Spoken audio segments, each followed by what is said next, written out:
15th finance commission కింద ఒక్కొక్కరికి సంవత్సరానికి 815 రూపాయలు ఇస్తుంది. పంచాయతీలలో ప్రతి మనిషికి 815 రూపాయలు ఏడాది పొడుగునా ఆ గ్రామ పంచాయతీ పరిధిలో ఖర్చు పెట్టుకోవడానికి 15th ఫైనాన్స్ కమిషన్ డబ్బులు ఇస్తుంది. ఉదాహరణకి ఒక ఊర్లో 1000 జనాభా ఉన్నట్లయితే 1000 × 815 రూపాయలు అంటే 8,15,000 రూపాయలు ప్రతి ఏటా ఆ గ్రామ పంచాయతీలో నేరుగా భారత ప్రభుత్వం డిపాజిట్ చేస్తుంది.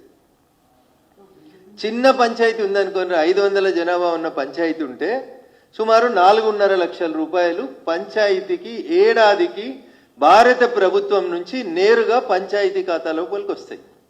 ఈ డబ్బుల్ని సర్పంచ్ గారు చెక్ రాస్తే తెల్లారే ఆ చెక్ క్లియర్ అవుతుంది. దాన్ని ఆపే అధికారం ఎవరికి ఉండదు. ఇప్పుడు సర్పంచులందరికీ కూడా ఒక సువర్ణ అవకాశం.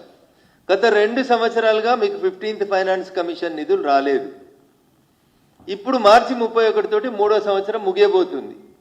అందుకని ఇప్పుడు వచ్చే నెలలో జనవరి లేదా ఫిబ్రవరి లోపు మీకు ఒక్కొక్కరికి 3 ఆర్థిక సంవత్సరాలకు సంబంధించిన 15th ఫైనాన్స్ కమిషన్ డబ్బులు మీ ఖాతాల్లో పడతాయి. సర్పంచులారా జాగ్రత్తగా వీటిని సద్వినియోగం చేసుకోండి.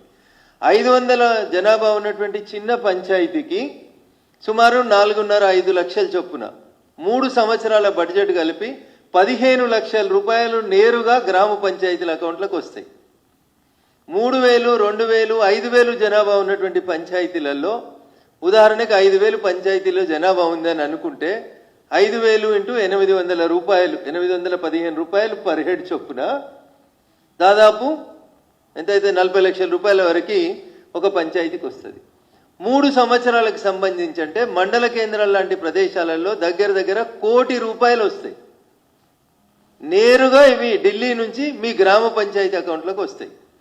ఇగో ఈ పైసలు 15th ఫైనాన్స్ కమిషన్ నిధులు సర్పంచ్ ఎన్నికలు జరగక ఆగిపోయిన 2 ఆర్థిక సంవత్సరాలకు సంబంధించి భారత ప్రభుత్వం 3,000 కోట్ల రూపాయలని రేపో మాపో రిలీజ్ చేయబోతా ఉంది గ్రామ పంచాయతీల అకౌంట్లకు నేరుగా. ఇక దీనికి పోయి రేవంత్ రెడ్డి గారు కొడంగల్లో సర్పంచులకు సన్మానం చేస్తూ నేను మార్చి 31 లోపు ఢిల్లీకి వెళ్ళి 3,000 కోట్లు తీసుకొస్తా అని చెప్తున్నాడు. అయ్యా రేవంత్ రెడ్డి గారు, ఇది ఢిల్లీకి వెళ్ళి మీరు తెచ్చే పైసలు కాదు. పంచాయతీలకి 15th ఫైనాన్స్ కమిషన్ కింద భారత ప్రభుత్వం ఇచ్చేటందుకు ఆడ రెడీ పెట్టింది. నిన్నటిదాకా సర్పంచ్ లేడు కాబట్టి ఇయ్యలేదు. ఇవాళ సర్పంచులు వచ్చిర్రు కాబట్టి ఎవరు అడిగినా అడగకున్నా భారత ప్రభుత్వం నేరుగా పంచాయతీలకి ఇప్పుడు 3,000 నుంచి 3,500 కోట్లు నేరుగా ఇప్పుడు నిధులు రిలీజ్ చేయబోతా ఉంది. ఇది పంచాయతీల మొదటి ఆదాయం.